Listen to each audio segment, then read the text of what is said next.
Enhance your JustSign security by setting up two-factor authentication with Google Authenticator.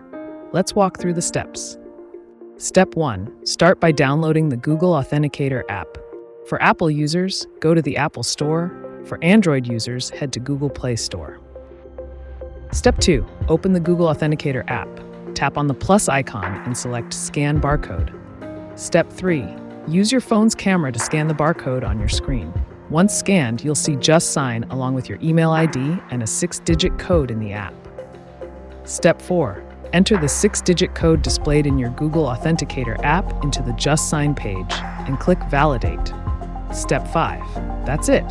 You'll now be taken to your JustSign dashboard, and two-factor authentication is set up for added security. Secure your JustSign account in just a few steps. Subscribe to JustSign today on our website justsign.com.au or call us at 02-9684-4199.